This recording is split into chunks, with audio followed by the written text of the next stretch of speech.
नमस्कार दोस्तों, आप सभी का स्वागत है हमारे चैनल पे। तो हम लोग डेली आरआरबी एनटीपीसी का एनालिसिस करते हैं। तो आज हम लोग इसमें कुछ खास जानने वाले, और वो क्या है, जैसे में बौद्ध संगीत से रिलेटेड जो भी प्रश्न बनता है उसको जानेंगे। मतलब ये आपका स्पेशल टॉपिक है। हम लोग डेली एक स्पेशल टॉपिक के साथ जुड़ते हैं। जैसे हम आपको पिछले वाले वीडियो में बताया गया था कि जितना भी दिवस है वो सारा आपको बताया गया था, निरीत बताया गया।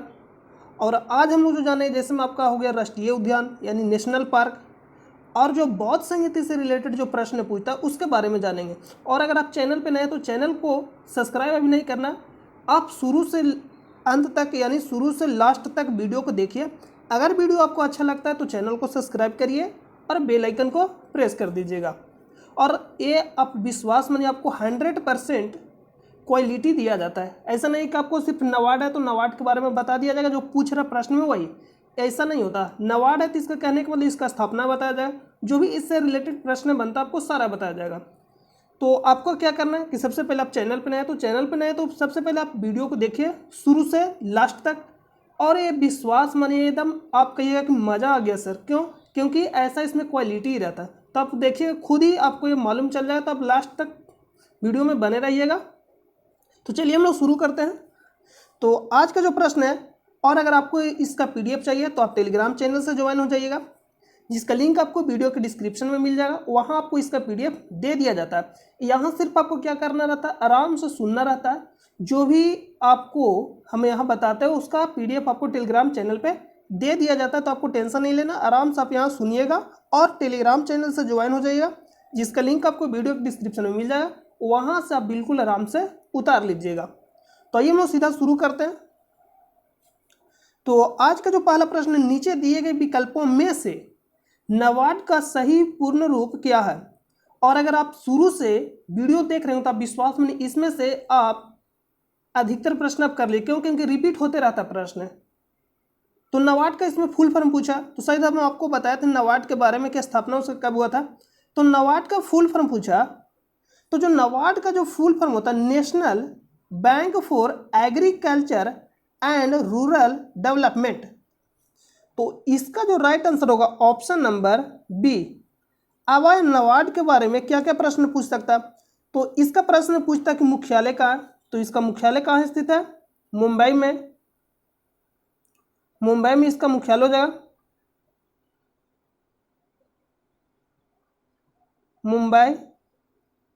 मुंबई में इसका क्या हो जाएगा? मुख्यालय।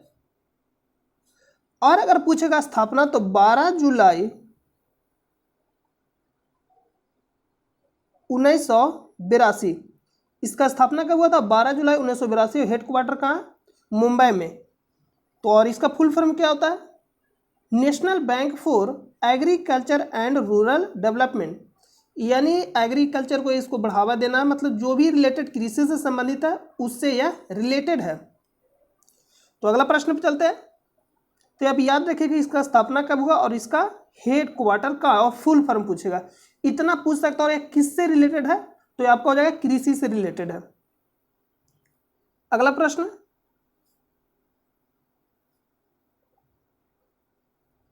इनमें से किस अवसर पर चंद्र ग्रहण होता है? इसमें पूछ रहा है इनमें से किस अवसर पर चंद्र ग्रहण होता है। तो चंद्र ग्रहण कहने का मतलब क्या समझ रहे हैं? जैसे में होता सूर्य ग्रहण, चंद्र ग्रहण। तो आप इसका कहने का मतलब क्या समझ रहे हैं? तो चंद्र ग्रहण कहने का मतलब है, दो तरह से प्रश्न यहां पूछेगा। एक तो पूछ लेगा कि चंद्र ग्रहण कब लगता है, तो ये तो पूर्णिमा के दिन लगता है। पूर्णिमा कहने का मतलब है चंद्रमा पूरी तरह से दिखाई दे। पूर्णिमा कहने का मतलब क्या? चंद्रमा पूर्ण रूपे दिखाई दे। चंद्रमा पूर्ण रूपे दिखाई दे, तो उसी को हम बोलते हैं पूर्णिमा। और अमावस्या के दिन लगता है सूर्य ग्रहण। इस दिन क्या लगता है? सूर्य ग्रहण। तो ऐसा नहीं कि अमावस्या हर एक महीना में, यानी हर एक महीना में जो भी महीना आता है उस महीना में नहीं लगता है। चंद्र ग्रहण और जो आपका सूर्य ग्रहण किसी खास ही पूर्णिमा या अमावस्या के दिन लगता है। तो उसका रीजन है, तो आपको रीजन इतना नहीं जानना है। तो इसमें आपको याद रखना, जो चंद्र ग्रहण है पूर्णिमा के दिन लगता है, और जो अमावस्या है के दिन क्या लगता है? सूर्य ग्रहण। यहाँ तो प्रश्न पूछेगा। एक प्रश्न और क्या पूछेगा उसके बारे में आप जान लीजिए। तो एक प्रश्न पूछेगा कि चंद्र ग्रहण लगता है तो चंद्र ग्रहण लगता है तो आपको मालूम है कि एक सूर्य है, सूर्य, चंद्रमा और पृथ्वी,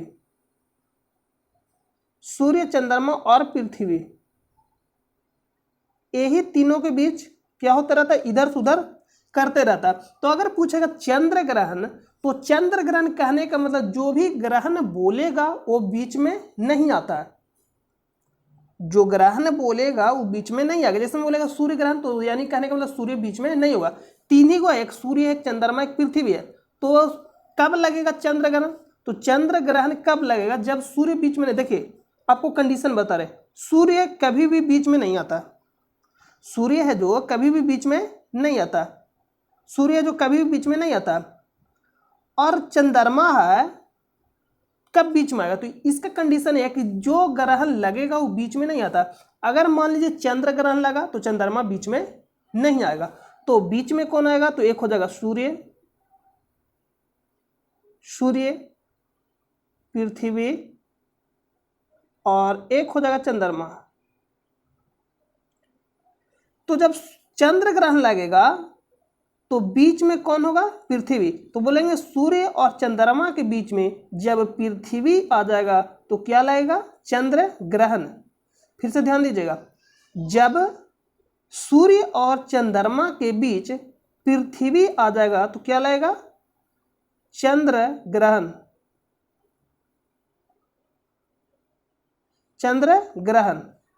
और यही अगर पूछ लेगा सूर्य ग्रहण कब लगेगा, तो हम आपको बताएं कंडीशन है कि सूर्य कभी भी बीच में नहीं आता है। तो बचा दो, एक चंद्रमा, एक पृथ्वी। तो चंद्र ग्रहण में जब लग ही गया, चंद्र ग्रहण कहने का मतलब चंद्रमा बीच में नहीं आएगा, तो पृथ्वी बीच में आ गया। और कोई भी है जो एक ही बार बीच में आता, तो पृथ्वी जब एक बार बीच में आ गया तो अबरी कौन सा आएगा? चंद्रमा। क्यों? क्योंकि सूर्य तो बीच में आता नहीं है कभी। तो सूर्य ग्रहण में बोलेंगे कि जब सूर्य और पृथ्वी के बीच चंद्रमा आ जाएगा। कौन आएगा? जब सूर्य और पृथ्वी के बीच, फिर से ध्यान दीजिए, जब सूर्य और पृथ्वी के बीच चंद्रमा आएगा तो लगेगा सूर्य ग्रहण। कौन सा ग्रहण लगेगा? सूर्य ग्रहण।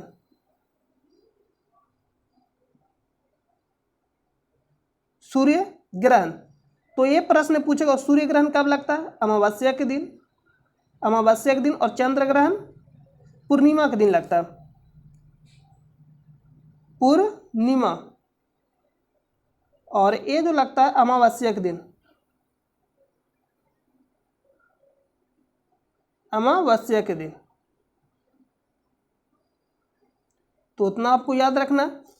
तो चंद्र ग्रहण कब लगेगा? जब सूर्य और चंद्रमा के बीच पृथ्वी आ जाएगा। क्यों? क्योंकि जो ग्रहण लगता है वो बीच में आता नहीं है, और सूर्य कभी भी बीच में नहीं आता। तो बचा पृथ्वी चंद्र ग्रहण में। तो सूर्य और चंद्रमा के बीच जब पृथ्वी आएगा तो लगेगा चंद्र ग्रहण। और सूर्य ग्रहण कब लगेगा? जब सूर्य और पृथ्वी के बीच चंद्रमा आ जाएगा तो लगेगा सूर्य ग्रहण।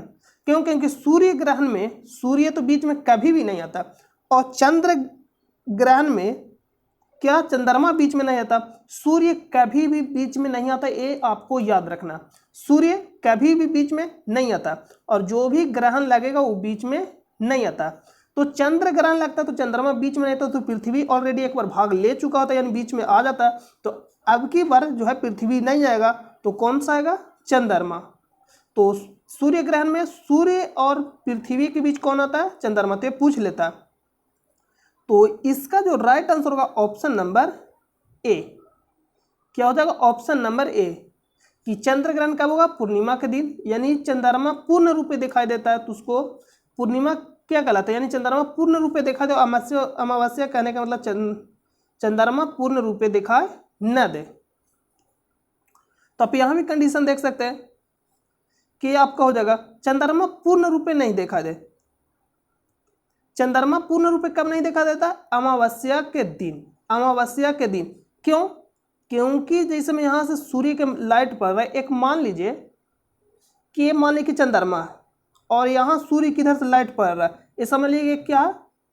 ये जो है एक आपका टॉर्च है, टॉर्च समझ रहे, इधर से लाइट पड़ रहा है। तो यहाँ लाइट पड़ रहा है, इधर पृथ्वी है, यहाँ सब देखिएगा तो इधर जब सूर्य पे पड़ेगा नहीं तो ई साइड वाला भाग में पड़ रहा है तो इधर वाला तो चमकेगा नहीं, तो इसका कहने का मतलब चंद्रमा नहीं दिखा देता। कौन सा ग्रहण में? सूर्य ग्रहण में चंद्रमा नहीं दिखाई देता। तो इतना आप याद रखिएगा, जरूर ये प्रश्न एकदम 100% पूछता है, मतलब एग्जाम में ये सब आते रहता है कि चंद्र ग्रहण कब लगता है? जब सूर्य और पृथ्वी के बीच चंद्रमा आ जाए तो लगेगा सूर्य ग्रहण। सूर्य ग्रहण, सूर्य और पृथ्वी के बीच चंद्रमा आएगा तो सूर्य ग्रहण, और जब सूर्य और चंद्रमा के बीच पृथ्वी आएगा तो लगेगा चंद्र ग्रहण। बहुत ही अच्छे तरह से आपको समझा दिए कंडीशन के साथ, तो इसको आप याद रखिए। इतना आप जरूर याद रखिएगा कि सूर्य कभी भी बीच में नहीं आता, तो आप ऑप्शन से भी कर लीजिएगा। तो यहाँ राइट आंसर हो जाएगा ऑप्शन नंबर ए। अगला प्रश्न पे चलते हैं।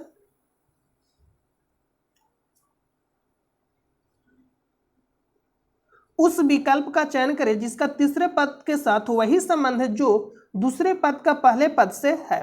जैसे यहां दिया रणथंभौर, जो रणथंभौर है किसके लिए प्रसिद्ध है? बाघ के लिए। तो जो काजीरंगा है किसके लिए प्रसिद्ध है? तो एक सिंह गैंडा के लिए, एक सिंह गैंडा के लिए प्रसिद्ध है काजीरंगा। और ये कहाँ स्थित है? असम में। ये जो काजीरंगा है असम में स्थित है, असम। ये कहाँ स्थित है? असम में। और एशियाई शेर कहाँ पाया जाता है? पूछता है कि एशियाई शेर कहाँ पाया जाता है? तो गिर गुजरात। गा से गिर हो जाएगा, गिर से हो जाएगा, यानी गा से गिर गुजरात। इसको आप याद रखिएगा, गुजरात में। गुजरात में गिर कहाँ पड़ता है? गुजरात में। कौन सा पाया जाता है? तो एशियाई शेर पाया जाता है गुजरात के गिर में। यानी एशियाई शेर कहाँ पाया जाता है? गिर में। बहुत ज़्यादा पूछता है, ये दोनों बहुत ही ज़्यादा इंपॉर्टेंट प्रश्न है कि एक सिंग वाला गैंडा कहाँ पाया जाता है। एकमात्र जो राष्ट्रीय उद्यान हो जाएगा वहाँ पाया जाता है एक सिंग वाला गैंडा, काजीरंगा, जो असम में है। और मानस कहाँ स्थित है? असम में, जो जंगली भैंस के लिए प्रसिद्ध है। तो यहाँ देखिए ये आपका हो जाएगा इसका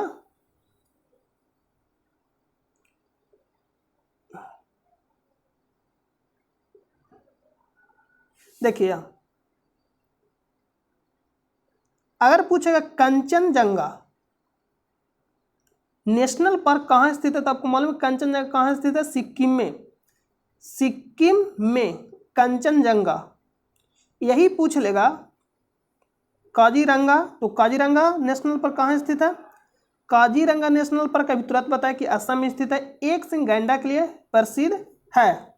कौन सा है? एक सिंह गैंडा। नाम दफा अरुणाचल प्रदेश। जो बता रहा है आप उसको जरूर याद रखिए क्योंकि पूछेगा।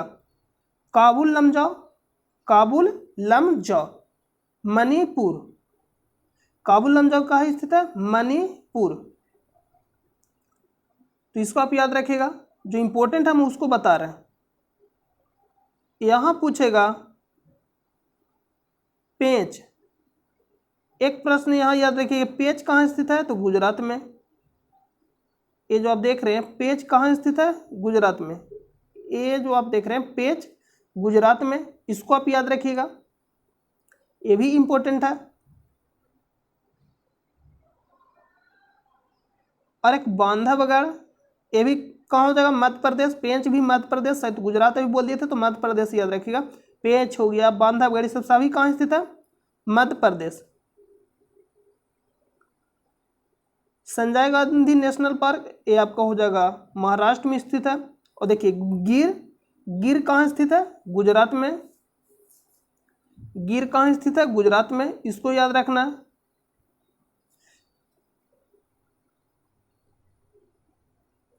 रणथंभौर, यहाँ एक रणथंभौर याद रखना है राजस्थान में, और एक सरिस्का। ये जो रणथंभौर हो गया और एक सरिस्का, दोनों को याद रखना। एक रणथंभौर, देखिए अभी तुरंत प्रश्न पूछा रणथंभौर किसके लिए प्रसिद्ध है? तो बाघ के लिए। और सरिस्का राजस्थान में स्थित है। ये दोनों को याद रखना। और आपको याद रखना है साइलेंट वैली, ये तो आपको हो जाएगा केरल में।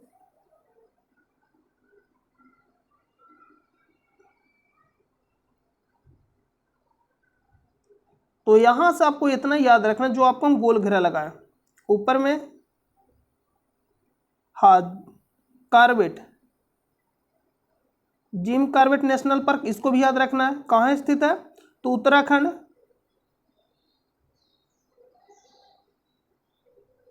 इतना इसमें आपको याद रखना। और यहाँ देखिए जो प्रसिद्ध उसके लिए इसमें बताया गया।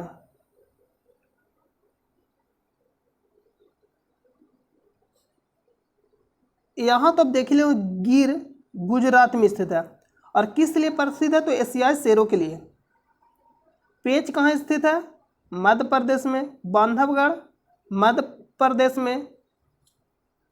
रणथंभौर और सरिस्का, रणथंभौर और सरिस्का ये दोनों कहाँ स्थित है, तो आपका हो जाएगा राजस्थान में। आपको याद रखना मानस, मानस जंगली भैंस के लिए प्रसिद्ध है। काजीरंगा एक सिंग वाला गैंडा। काजीलमजा हिरन के लिए, ये भी आपको बताया। बरसिंगा,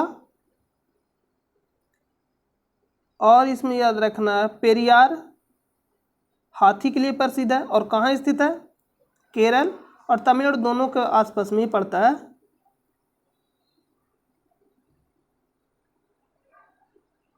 और यहाँ एक स्थित है सुंदरबन, बंगाल टाइगर के लिए प्रसिद्ध है। तो इतना आपको याद रखना, इतना सा आपको याद रखना है नेशनल पार्क से जो पूछेगा। तो इसका जो राइट आंसर होगा ऑप्शन नंबर ए। ऐसे जो प्रश्न है रीजनिंग का प्रश्न है लेकिन जीएस से रिलेटेड प्रश्न है, इसलिए आपको जीएस में बता दें। भारत सरकार के किस मंत्रालय ने वस्तु एवं सेवा कर अधिनियम goods and service tax GST act 2017 प्रकाशित किया? तो आपको मालूम है जीएसटी कब लागू हुआ था, 1 जुलाई 2017 को। और कौन सा संविधान संशोधन था, 101वां। यहां जो प्रश्न पूछा प्रकाशित किया, लिख रहा है कि भारत सरकार के किस मंत्रालय ने वस्तु एवं सेवा कर अधिनियम प्रकाशित किया, तो विधि एवं न्याय मंत्रालय। ये किससे रिलेटेड था, विधि एवं न्याय मंत्रालय। वित्त मंत्रालय नहीं करेगा, विधि एवं न्याय मंत्रालय। तो ये पूछेगा कि जीएसटी कब लागू हुआ, 1 जुलाई 2017 को। कौन सा संविधान संशोधन था, 101वां।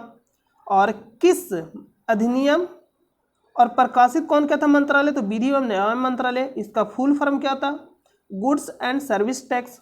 ये प्रश्न पूछेगा।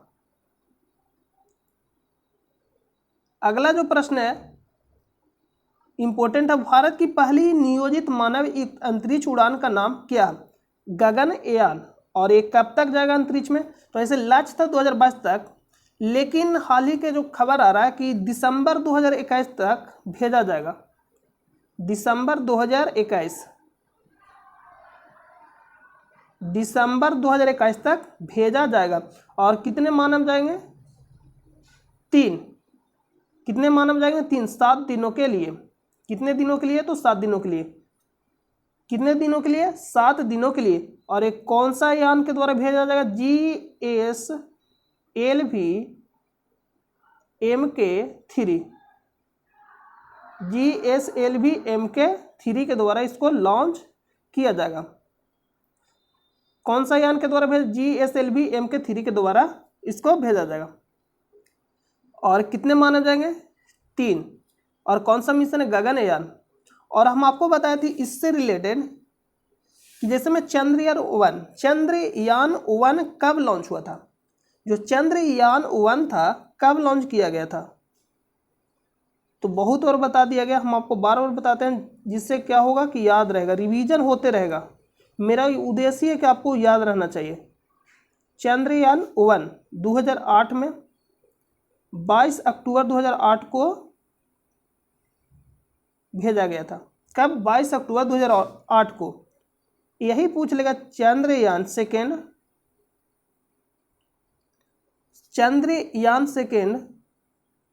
2019 को। इसको कब भेजा गया था, 2019 को। चंद्रयान सेकेंड को। जो फर्स्ट था उसको किस यान के द्वारा भेजा गया था, PSLV-C11 के द्वारा इसको भेजा गया था। PSLV-C11 के द्वारा इसको भेजा गया था। किसको, तो जो चंद्रयान 1 था, और इसको 22 अक्टूबर 2008 को PSLV C11 के द्वारा इसको भेजा गया था। वही अगर चंद्रयान 2 की बात करें तो इसको किस यान के द्वारा और कब भेजा गया था? हम आपको बहुत बार बताए, इतना बार बताएं, शायद 2-3 वर्ष आपको कम नहीं बताएंगे। तो आपको ये सब याद रहना चाहिए क्योंकि बहुत ही ज़्यादा ये सब सिंपल है, तो ये सब आपको याद रहना चाहिए। तो चंद्रयान 2 को कब भेजा गया? तो अगर आपको याद है तो आप कमेंट बॉक्स में बताइए। तो इसको जो भेजा गया था तो ये तो आपको बताया 2019 में, किस यान के द्वारा भेजा गया ये आपसे पूछ रहे हैं। तो जो यान का नाम था PSLV नहीं, ये तो मंगलयान भेजा गया था। GSLV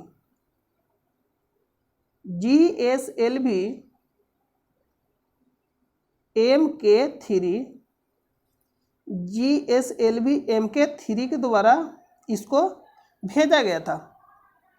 GSLV MK3 के द्वारा भेजा गया था किसको? चंद्रयान 2 को।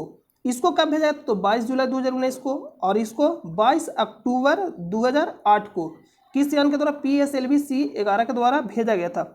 और एक प्रश्न पूछेगा मंगलयान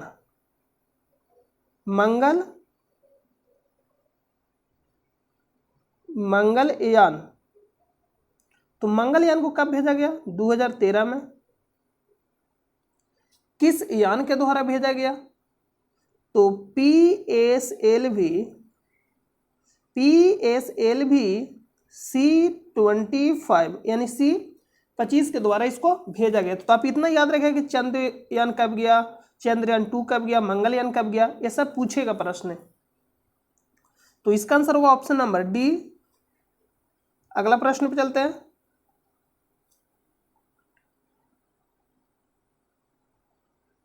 भारत की केंद्र सरकार द्वारा भारतीय योजना आयोग को कब भंग किया गया था? भारत की केंद्र सरकार द्वारा भारतीय योजना आयोग को कब भंग किया गया था? तो अगर आप कल वीडियो देखे होंगे तो आपको हम कल बताए थे कि जो योजना आयोग था इसके स्थान पे नाम बदलकर क्या किया गया था? नीति आयोग। और कब किया गया था? जो नीति आयोग का नाम बदला गया था 2014 में, सॉरी, योजना आयोग का नाम बदलकर नीति आयोग कर दिया गया। कब? तो 2014 में। ये हम कल बताया था आपको। तो भंग किया गया तो मतलब कब भंग किया गया? तो 2014 में जब इसका नाम बदल दिया गया, तो कहने का मतलब 2014 में इसको भंग कर दिया गया। तो इसका तो आंसर हो जाएगा ऑप्शन नंबर ए। लेकिन नीति आयोग का अगर पूछा कि स्थापना कब है, क्योंकि नीति आयोग से न प्रश्न पूछा, ऐसा हो नहीं सकता। 1 जनवरी 2015 को। और इसके अध्यक्ष कौन होते हैं? उस समय के तत्कालीन प्रधानमंत्री। अगर अभी के जो प्रधानमंत्री वो इसका अध्यक्ष होंगे, वही पूछ लेगा कि पहला नीति आयोग के पहले उपाध्यक्ष कौन थे? नीति आयोग के पहले उपाध्यक्ष कौन थे? तो अरविंद पनगड़िया। कौन हो जाएगा? अरविंद पनगड़िया। यही पूछ लेगा सेकेंड यानी दूसरा जो अभी है तो डॉक्टर राजीव कुमार। तो पहला अरविंद पनगड़िया उपाध्यक्ष नीति आयोग के, और दूसरा डॉक्टर राजीव कुमार। और जो वर्तमान में भी सीईओ कौन है? जो अभी सीईओ जो वर्तमान में है कौन है? अमिताभ कांत सीईओ यानी कार्यकारी अध्यक्ष। तो इसका जो राइट आंसर होगा, हो जाएगा ऑप्शन नंबर बी। और ये भी प्रश्न पूछा था जो कल हम आपको बताए थे कि नीति आयोग के पहले अध्यक्ष पूछा था। तो नीति आयोग के पहले अध्यक्ष कौन थे? तो नरेंद्र मोदी। अगला प्रश्न पे चलते हैं।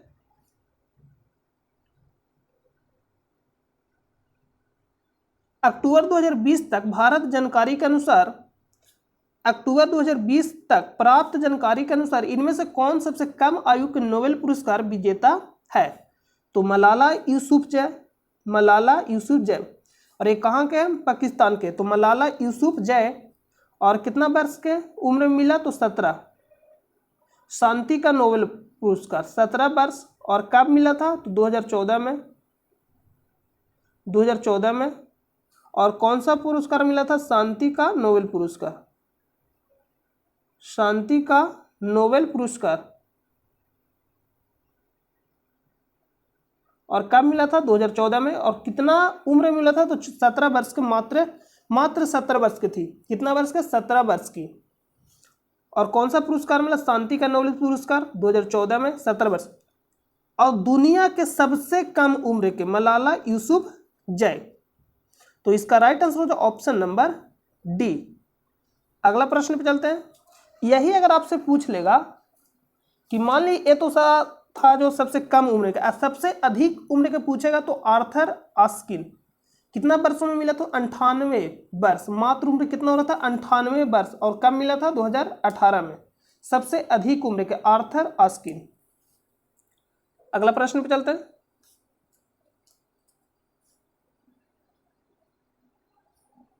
ये जो इंपॉर्टेंट है, जो भारत के जो भारतीय हैं जिनको नोबेल पुरस्कार मिला,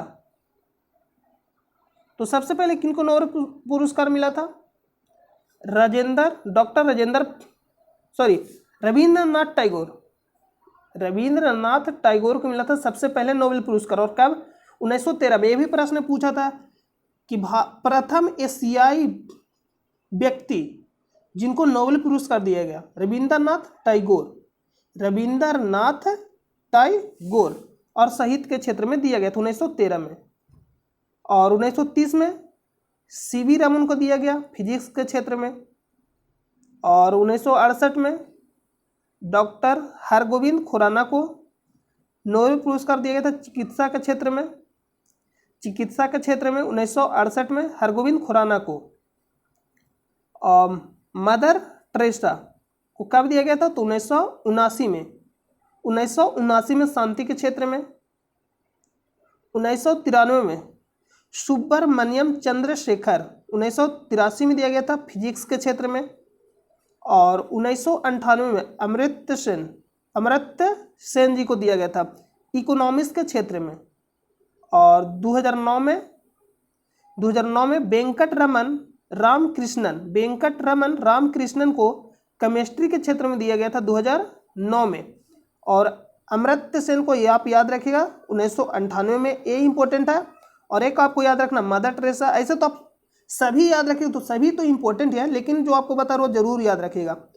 Amartya Sen, mother Teresa, CV Raman, Rabindranath Tagore. क्यों? क्योंकि पहले भारतीय और पहले एशियाई व्यक्ति है रविंद्रनाथ टैगोर।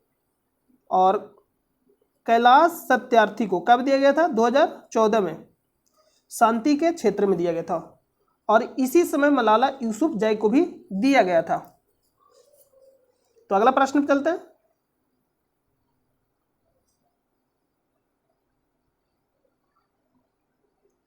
क्षेत्रफल की दृष्टि से विश्व का छठा सबसे बड़ा देश कौन सा है? ऑस्ट्रेलिया। और भारत का स्थान पे है 7वां। क्षेत्रफल में भारत कौन सा स्थान पे है? 7वां। और चीन पूछेगा तो 4था। और तीसरा पे कौन है? तो अमेरिका। जो तीसरा पे है अमेरिका। पहले जो था चीन तीसरा पे था, लेकिन अब चला गया चौथा पे, अमेरिका आ गया तीसरा पे, USA। अगर पूछेगा कि इससे पहले कौन सा है, कौन सा देश है इससे पहले, तो पहला पे आपका हो जाएगा रूस। चलिए आपको यहाँ हम लिख देते क्लीन करके अच्छे से। अगर बात करें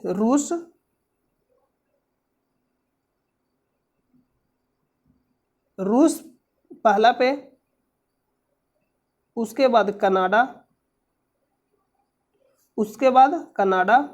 उसके बाद USA, उसके बाद चीन, उसके बाद कौन है? चीन। और चीन के बाद हो जाएगा, चीन के बाद कौन सा है? ब्राजील। चीन के बाद हो जाएगा ब्राजील। और ब्राजील के बाद हो जाएगा ऑस्ट्रेलिया।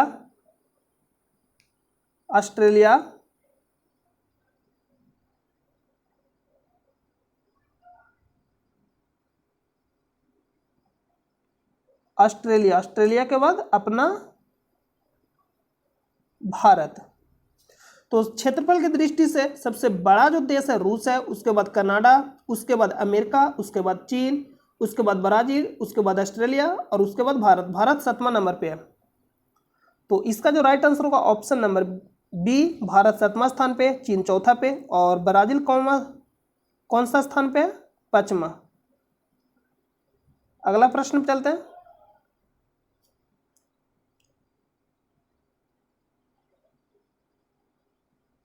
तृतीय बौद्ध परिषद का आयोजन किसके द्वारा किया गया था? तो यहां से प्रश्न न पूछे ऐसा हो नहीं सकता है। तो यहां से क्या क्या पूछेगा उसको आप देख लीजिए एक बार। टोटल 4 गो बौद्ध संगीति हुआ था। कितना हुआ था? 4 गो। तो 4 गो में से आपको याद रखना जो हम अभी आपको बता दे रहे हैं। जो पहला हुआ था राजगिरी में, ये आपको डेट याद नहीं रखना, डेट बहुत ही कम पूछता है।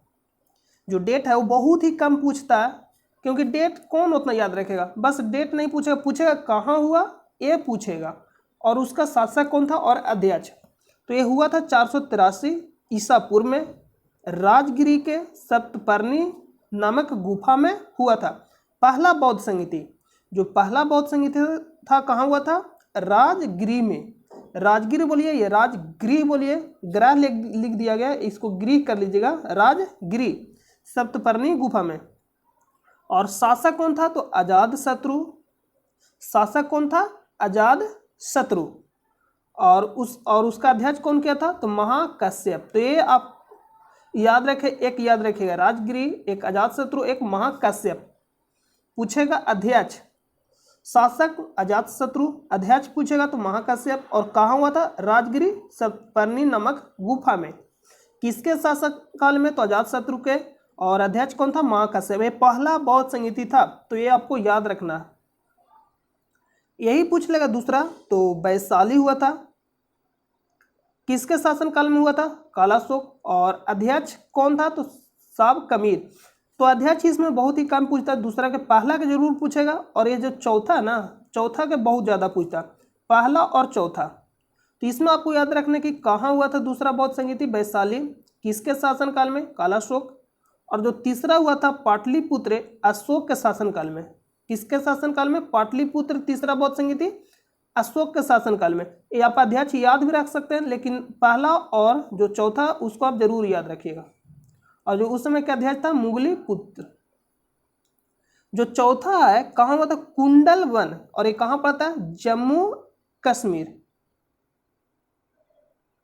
ये कहाँ पड़ता है? जम्मू कश्मीर में। और उस समय के जो शासक था कनिष्क था, और अध्यक्ष वसुमित्र, और इसमें उपाध्यक्ष भी पूछता है अश्वघोष। तो बहुत ही ज्यादा इंपॉर्टेंट है, एकदम भी आया है। पहला और चौथा आप जरूर याद रखिएगा। चौथा के आप चारों याद रखिएगा। कहाँ हुआ? उसके उस समय के जो शासक था कौन था? कनिष्क था। अध्यक्ष पूछेगा और उपाध्यक्ष भी पूछता। अध्यक्ष हो जाएगा वसुमित्र, उपाध्यक्ष अश्वघोष। इसको आप जरूर याद रखिएगा, बहुत ही ज्यादा इंपॉर्टेंट है, क्योंकि इससे रिलेटेड कोई भी प्रश्न पूछ सकता है। तो पूछा तृतीय बौद्ध परिषद का आयोजन किसके द्वारा कराया गया था? किसके द्वारा कराया गया था, यानी उस समय के शासक किसके शासन काल में, ये पूछ रहा है कि मतलब शासक कौन था। तो जो तीसरा बौद्ध संगीति हुआ था पाटलिपुत्र अशोक के शासनकाल में। किसके शासनकाल में? अशोक के शासनकाल में। और ये कहाँ हुआ था? पाटलिपुत्र में। तो option number C. Option number क्या हो जाएगा? सी हो जाएगा। और कनिष्क के शासनकाल में कहाँ हुआ था? कुंडलवन, जम्मू कश्मीर में, चौथा बौद्ध संगीति। और हर्षवर्धन और चंद्रगुप्त के कोई भी शासन, इसके शासनकाल में कोई भी बौद्ध संगीति नहीं हुआ था। और ह्वेनसांग जो था किसके दरबार में आया था? हर्षवर्धन। ये पूछता है प्रश्न कि जो ह्वेनसांग था, ह्वेनसांग हर्षवर्धन, ह्वेनसांग किसके दरबार में आया? हर्षवर्धन के दरबार में आया। ये प्रश्न पूछता है, और पूछा है, जल्दी ही पूछा, 2-3 दिन पहले जो ईपी SSC का एग्जाम है उसमें पूछा, क्योंकि हम उसका आपको हम कराए थे प्रीवियस ईयर प्रश्न, तो उसमें था प्रश्न। अगला प्रश्न पे चलते हैं।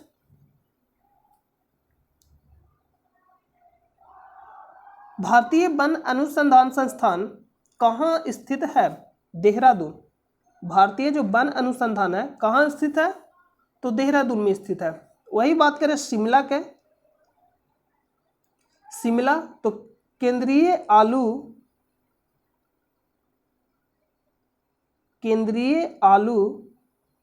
अनुसंधान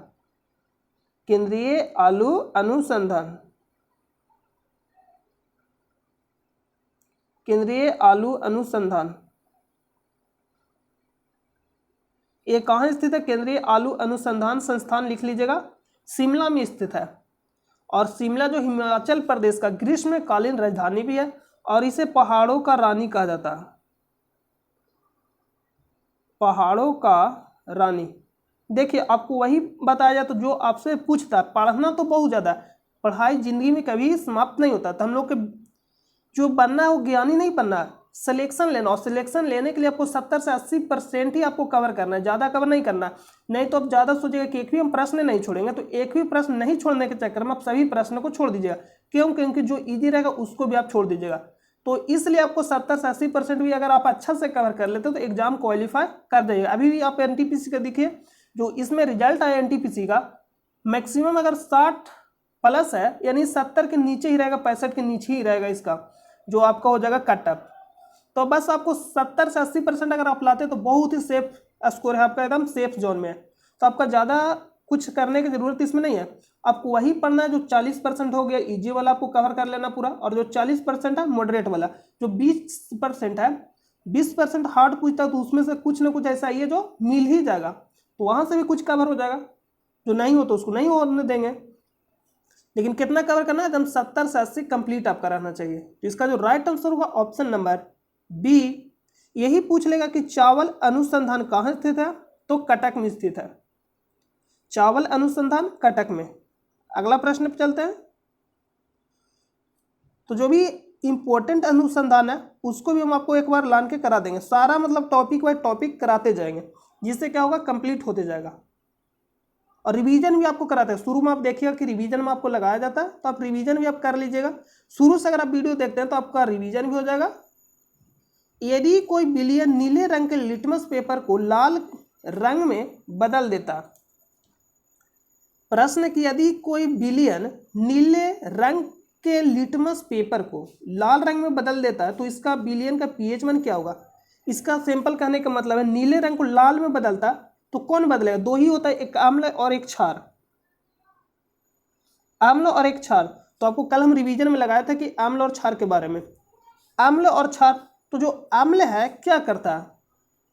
आम्ल का काम रहता है, आम्ल का जो काम रहता है ABR, यानी जो अम्ल होता है नीले लिटमस को लाल रंग में बदल देता है। अम्ल क्या होता है? ABR। ए से होता है अम्ल, बी से होता है ब्लू, और इससे क्या हो जाएगा? रेड। यानी जो एसिड है, एसिड ब्लू के लाल में बदल देता है, यानी जो एसिड है नीले रंग को लाल में बदल देता है। तो आपको मालूम हुआ कि एसिड कहने का मतलब है 7 से जिसका पीएच मान कम होगा। यहां समझिए, ये मान ली कि लाइन है, यहां 7 है, तो 7 से जो कम होगा अम्लीय होगा। 7 से कम वाला को क्या बोलते हैं? अम्लीय। जितना ज़्यादा कम होगा उतना अम्लीय अधिक होगा। 7 से जैसे जैसे हम लोग नीचे जाएंगे अम्लीयता का मान बढ़ता है तो अम्लीय होगा, और ऊपर जाएंगे तो क्षारीय का मान बढ़ता है, यानी क्षारीय होगा, क्षारीय होगा। और 7 पे रहेगा तो उदासीन होगा, उदासीन। तो ये सब आपको फुल डिटेल पढ़ाया गया, आप साइंस के प्ले लिस्ट में जाकर आप देख सकते हैं। ये आपका हो जाएगा। तो 7 से नीचे अम्लीय, 7 से अधिक क्षारीय, और 7 पे रहेगा तो उदासीन। और ये क्या करता है? तो ये हो जाएगा BRA, BRA, BRA। 1 minute, BRB। तो यानी जो बेस है रेड को, रेड टू ब्लू, जो बेस क्या करता है? रेड टू ब्लू, यानी लाल को नीला में बदल देता है। और जो आम्ल है इसको हम बोलते हैं ABR, यानी एसिड, एसिड क्या करता है? नीले रंग को लाल में बदल देता है, ब्लू टू रेड। ए हो जाएगा। तो जो अम्ल है नीले रंग को लाल में बदलता है, और जो क्षार है लाल रंग को नीला में बदलता है। तो अब यहाँ देखना है कि इनडायरेक्ट पूछा तो यहाँ अब आपको चुनना है किसको, क्षार को। क्यों? क्योंकि नीले को लाल में रंग में बदलना है, तो जो क्षार रहेगा वही बदलेगा। तो 14 कहने का मतलब है ये आपका क्षारीय हो जाएगा। क्यों? क्योंकि 7 से अधिक को बोलते हैं क्षारीय, तो क्षारीय हो जाएगा। 7 से अधिक ये भी क्षारीय है, ये भी क्षारीय है। 7 कहने का मतलब उदासीन है, और 7 से कम कहने का मतलब क्या है, अम्लीय। तो ऑप्शन नंबर डी हो जाएगा। तो जो अम्लीय रहेगा नीले रंग के लिटमस को क्या करेगा, लाल रंग में बदल देगा। अगला प्रश्न पे चलते हैं।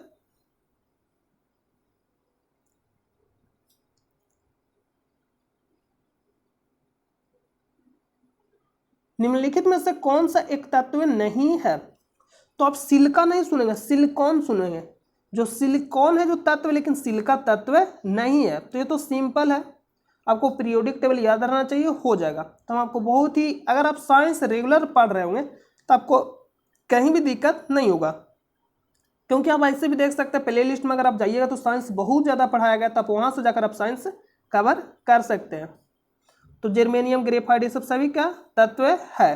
कौन सा नहीं है? तो इसमें सिलिका, सिलिका तत्व नहीं है, सिलिकॉन होता है।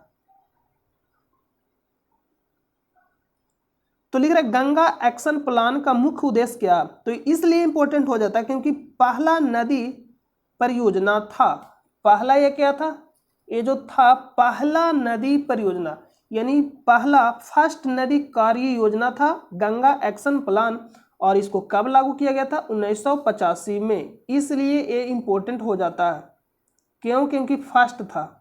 तो आपको याद रखना चाहिए। अगर एनटीपीसी सेकेंड का एग्जाम दे तो कहीं भी पूछ सकता है, ऐसा नहीं है कि रेलवे में ही सिर्फ पूछ सकता है, कहीं भी पूछ सकता है। तो गंगा एक्शन प्लान, तो लग ही रहा नाम से ही, तो गंगा से रिलेटेड सभी दिया गया, लेकिन इसका जो उद्देश्य था गंगा नदी में प्रदूषण को कम करना। Option number D. तो अगला प्रश्न पे चलते हैं। अगला प्रश्न है, अर्ली हिस्ट्री ऑफ इंडिया नामक पुस्तक के लेखक कौन है? अर्ली हिस्ट्री ऑफ इंडिया नामक पुस्तक के लेखक कौन है? तो इसका जो answer option number D, Arthur Smith. कौन थे? Arthur Smith. देखिए यहाँ जो प्रश्न है ना, ये आपको पता है क्योंकि हम दिवस कंपर्स भी आपको आज तक के जो टोटल सेट हुआ है 9 सेट आज इसका लगा के हो जाएगा, मतलब इसको लगा के 9 सेट हो जाएगा। कंपर तो आपको 2-3 बार बता दिया गया दिवस के बारे में। तो जो दिवस यहाँ सिंपल इसमें पूछ रहा है ना कि लोक सेवा दिवस यानी सिविल सर्विस डे कब मनाया जाता है? तो जो सिविल सर्विस डे है 21 अप्रैल को मनाया जाता है। आप पूरा भी पढ़ सकते, लिख रहा है कि भारत सरकार डॉट को लोक सेवा सेवकों के लिए लोक सेवा दिवस के रूप में मनाती है ताकि वे स्वयं को पूरा नागरिक हितों के लिए समर्पित कर सके और सार्वजनिक सेवा एवं कार्य की उत्कृष्टता के प्रति अपनी प्रतिबद्धता को नवीनीकृत कर सके। तो ये जो दिया गया है ये सब टाइम पास दिया गया। क्यों? क्योंकि आप पूरा पढ़िएगा तो टाइम पास होगा। तो इसका जो राइट आंसर होगा ऑप्शन नंबर बी। तो हम कुछ बता देते जो इंपॉर्टेंट है। 12 जनवरी को अंतर्राष्ट्रीय युवा दिवस, 12 जनवरी अंतर्राष्ट्रीय युवा दिवस। स्वामी विवेकानंद जी का जन्म दिवस पे मनाया जाता है। और हम आपको बताए थे 22 का आंकड़ा, कुछ याद आ रहा है? 22 का आंकड़ा, तो 22 का आंकड़ा में था, पहले आता है मार्च, उसके बाद आता है अप्रैल और उसके बाद क्या आता है? मई। तो 22 मार्च को क्या मनाया जाता है? जल दिवस। क्यों? क्योंकि पहले जल आया था, उसके बाद क्या बनेगा? थल यानी पृथ्वी। तो 22 अप्रैल पृथ्वी दिवस, और पृथ्वी पे क्या फिर पाया जाएगा? विविधता यानी जैव विविधता दिवस। जैव विविधता दिवस, विविधता दिवस, जैव विविधता दिवस। तो 22 मार्च पूछेगा तो विश्व जल दिवस। 22 मार्च को क्या माना जाता है? विश्व जल दिवस। पृथ्वी दिवस 22 अप्रैल, और 22 मई को क्या माना जाता है? जैव विविधता दिवस। तो आपको लाइन से याद रखना है, मार्च अप्रैल मई। तो पहले आया जल यानी जल दिवस, उसके बाद पृथ्वी, थल बना यानी पृथ्वी दिवस, उसके बाद क्या हो जाएगा? जैव विविधता दिवस। और अगर आपको बताए इसमें दिवस में ओजोन परत दिवस कब मनाया जाता है? 16 सितंबर को। ओजोन संरक्षण दिवस 16 सितंबर। यही बात करें नौ सेना दिवस, नौ सेना दिवस, नौसेना दिवस, तो जो नौसेना दिवस मनाया जाता है 4 दिसंबर, अगर नौसेना दिवस मनाया जाता है 4 दिसंबर। यही बात करें थल सेना दिवस, थल सेना दिवस, थल सेना दिवस,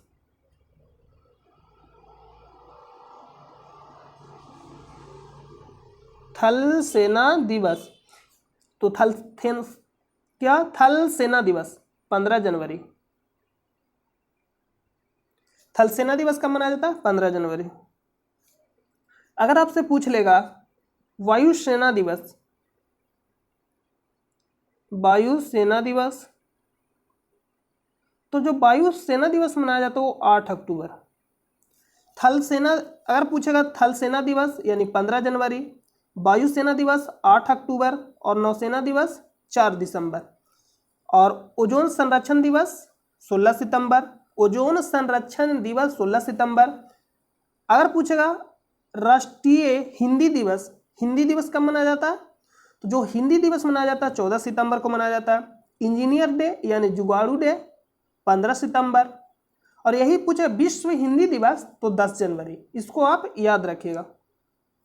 तो इसका जो राइट आंसर होगा ऑप्शन नंबर बी। अगला प्रश्न पे चलते हैं।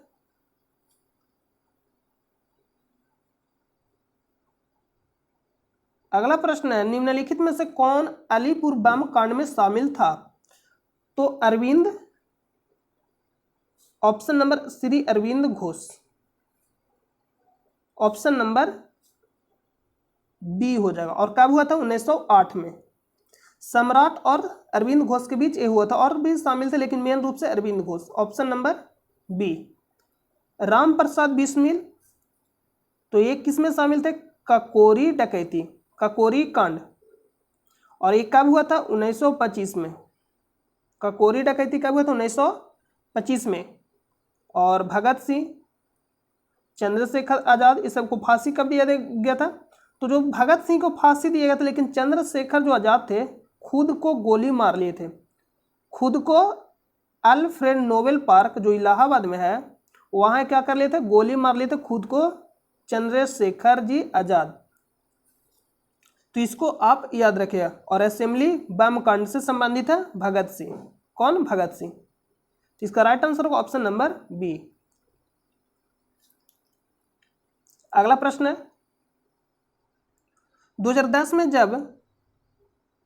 2010 में चीन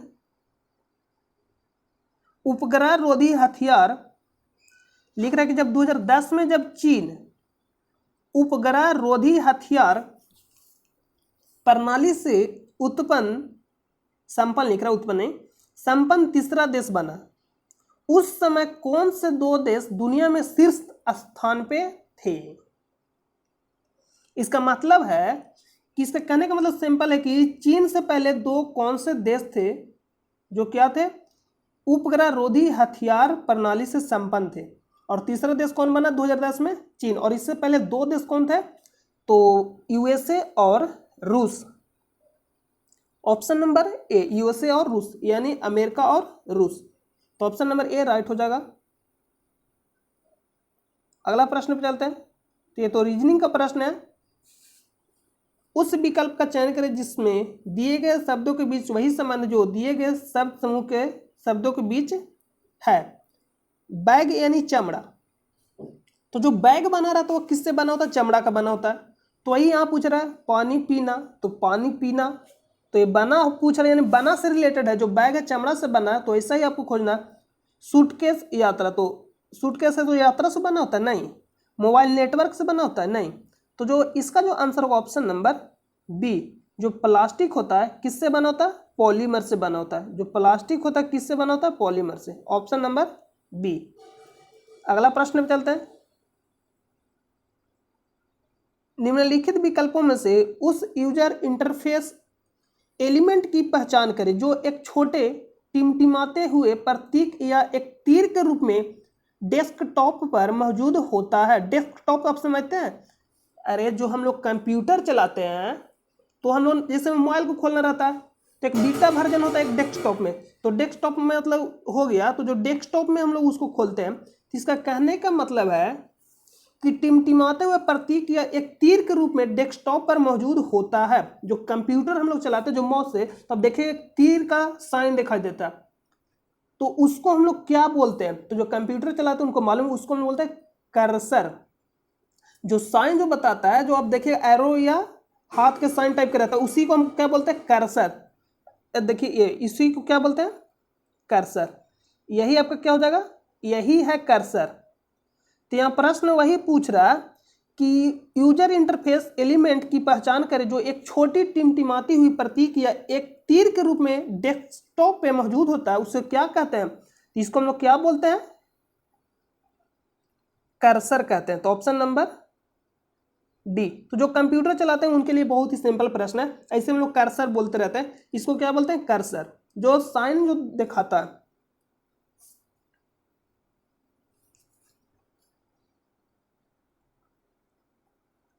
अनुच्छेद 78 के अंतर्गत मंत्रिपरिषद के सभी निर्णयों के बारे में इनमें से कौन राष्ट्रपति को सूचित करेगा? तो कौन सूचित करता है? प्रधानमंत्री। और हम आपको बताए थे सरला, सरला से कुछ आपको याद आ रहा है? सरला। सा से संसद 79, रा से राज्यसभा 80, लोकसभा हो जाएगा 81।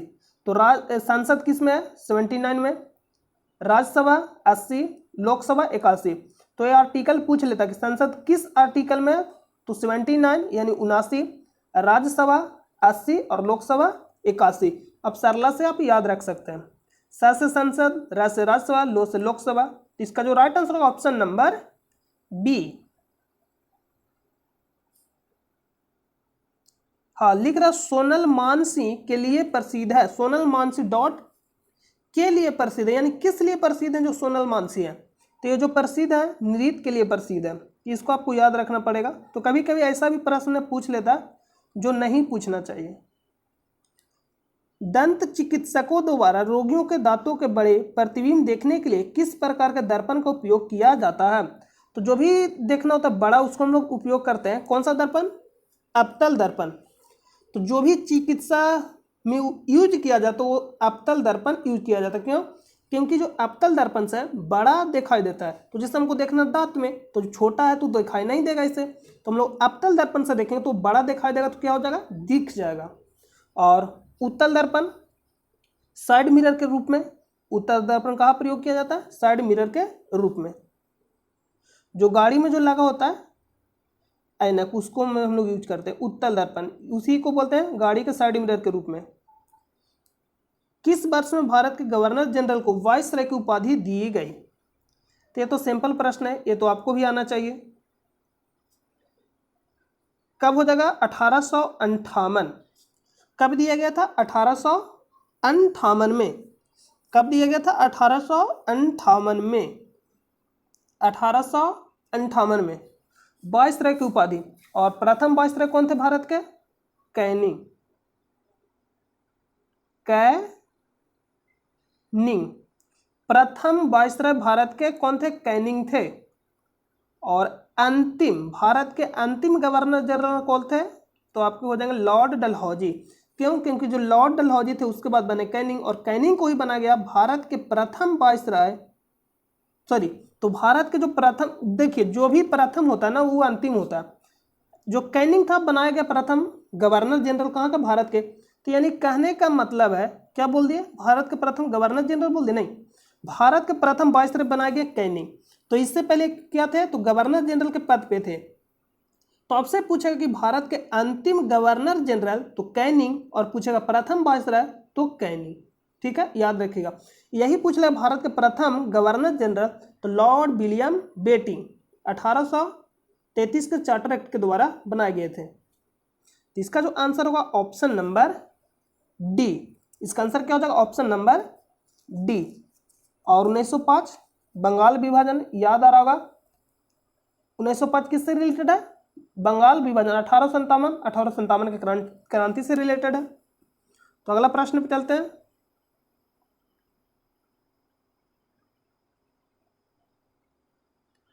इनमें से कौन सी फेम सेकेंड इंडिया स्कीम की मुख्य विशेषता नहीं है? तो जो फेम जो था ये किससे रिलेटेड था? तो जो फेम का जो मुख्य उद्देश्य था यानी प्रदूषण को कम करना, यानी इलेक्ट्रिक वाहन को क्या करना, बढ़ावा देना। इसका जो फेम का जो मुख्य उद्देश्य था इलेक्ट्रिक वाहन को क्या करना था, बढ़ावा देना, यानी प्रदूषण को कम करना। तो यहाँ जो लिख रहा है इसका लक्ष्य केवल निजी परिवहन को, यहाँ लिख रहा है इसका लक्ष्य केवल निजी परिवहन वाहन है। तो इसका लक्ष्य क्या था, इलेक्ट्रॉनिक वाहन को, इसका लक्ष्य क्या था, इलेक्ट्रिक वाहन को, यानी इलेक्ट्रिक वाहन को बढ़ावा देना था, जिससे क्या होगा, प्रदूषण को कम करना। तो प्रदूषण कैसे कम, जितना ज़्यादा इलेक्ट्रिक वाहन आएगा उतना ज़्यादा प्रदूषण कम होगा। तो इसका जो मुख्य उद्देश्य था इलेक्ट्रिक वाहन को बढ़ावा देना। तो यहाँ पूछा कौन सा गलत है, नहीं है, सॉरी इसका विशेषता नहीं है। तो ये तो इसका विशेषता नहीं है, क्यों? क्योंकि इसका जो विशेषता था इलेक्ट्रिक वाहन को बढ़ावा देना, ये लिख रहा है निजी परिवहन वाहन है, इसका लक्ष्य क्या है, केवल निजी परिवहन। तो ऐसा कुछ भी नहीं था, इलेक्ट्रिक वाहन को बढ़ावा देना था। तो ऑप्शन नंबर ए ही जब हमको मिल गया कि ये गलत है तो आगे पढ़ने की जरूरत नहीं है। अगला प्रश्न पे चलते हैं। जो अगला प्रश्न है, उस विकल्प का चयन करें जिसका तीसरे पद के साथ वही संबंध है जो दूसरे पद का पहले पद से है। तो घड़ी समय बताता है, तो थर्मामीटर क्या बताता है, तापमान। Option number A. ये सब सिंपल प्रश्न है।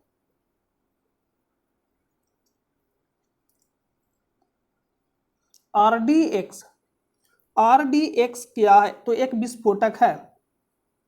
आरडीएक्स क्या है, एक विस्फोटक है। और इसका फुल फॉर्म क्या था, रिसर्च डिपार्ट, लिख लीजिएगा आरडीएक्स,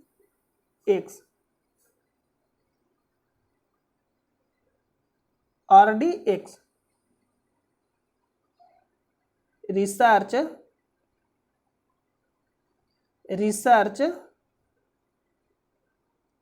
डिपार्टमेंट,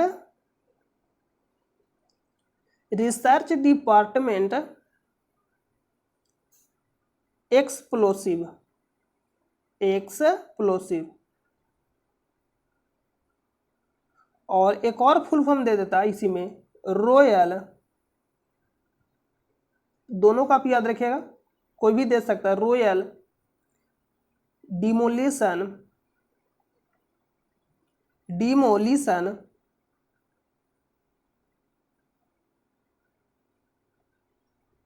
एक्सप्लोसिव। तो रॉयल डिमोलिशन एक्सप्लोसिव और एक है रिसर्च डिपार्टमेंट एक्सप्लोसिव। और ये एक प्रकार का क्या है, तो एक प्रकार के विस्फोटक है। तो आई होप कि आपको सारा प्रश्न समझ में आ गया होगा।